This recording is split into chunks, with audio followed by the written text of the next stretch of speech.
And now let's check in with the Money Desk with Devin Morrigan. So, Devin, our figures indicate that unemployment is worsening.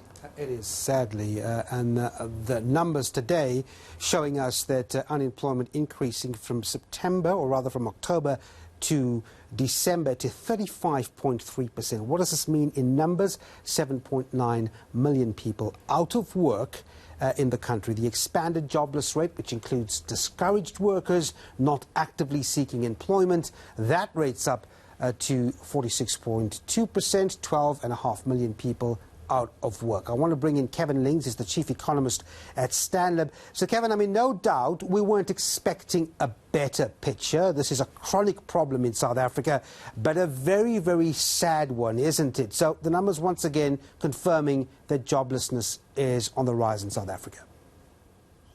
Devin, that's very much the case. You would have expected a little bit of an improvement in the fourth quarter because that's the quarter when we tend to seasonally have a little bit more employment as we build up for the end of the year season.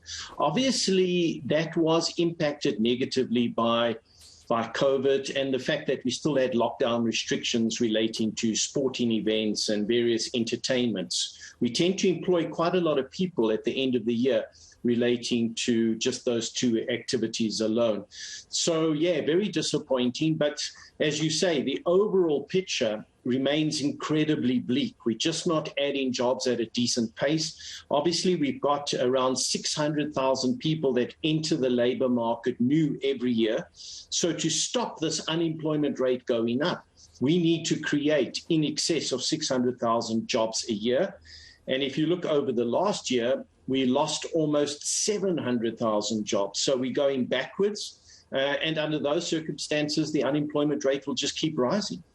Kevin, I've asked you this point before, in fact, several times when we have these releases. You had just, 3 or 4 days ago, a massive investment conference, 1.1 billion rand in investment pledges. I mean, look, they were pretty impressive, and it's good that South Africa reflects an image that, you know, it's welcome for business. The problem is that when you get some of that 12.5 million people looking at a television screen, if they have one, it just doesn't make sense. Why isn't investment translating to jobs? That's right. So we've got this massive disconnect between what we hear from government speeches in the investment conference itself, where we tend to talk up the numbers and we talk up the prospects for new investment. And as you say, there's nothing wrong with that. You have to have an optimistic outlook. But we've been doing that now for the last 4 years. And if you look at the employment data over those 4 years, it's gone backwards, right? If I look at employment numbers that came out this morning, we're 1.8 million jobs below where we were before COVID started. So over that time period, we've clearly not been able to add significant jobs. And so what we're hearing from policymakers, what we're hearing from intentions is not what's translating in the real world. And I think some of this is that we're overstating some of the investment projects. A lot of that investment is money that was going to be spent anyway. It doesn't necessarily result in capacity building, which is what you really want. A lot of the investment we've seen is simply to maintain the existing machinery and equipment. It's not going to result in additional employment. What we clearly need is capacity building. We need infrastructure. So we need to continue with the investment drive, but make sure that we brag about those initiatives which are really going to build the capacity and add jobs.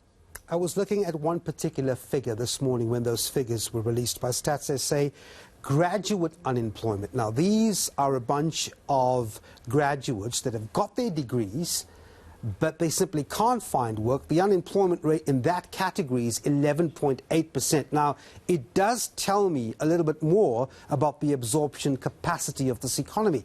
It can't absorb them, 11.8%. Yeah, so if you break down employment by education, you end up concluding that every level of education has a high degree of unemployment. Obviously, if you've got more skill, then you have a better chance. You've got more training, you have a better chance of getting a job. But in the current economic environment, even having a degree certainly doesn't gain you employment.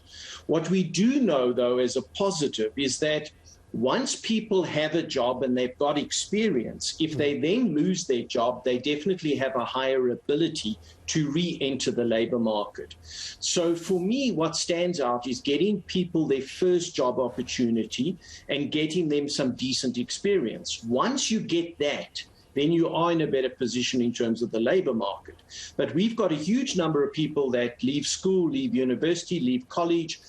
They've spent a lot of money on education, and they're not going to be absorbed within the labor market.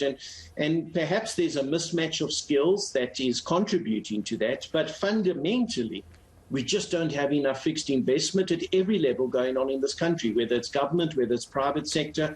You can't pick out a particular area. Everybody is not investing enough in our own country. Well, thanks very much indeed. Kevin Lings from Stanlib. And that fixed investment ratio to GDP sitting at 14% in South Africa.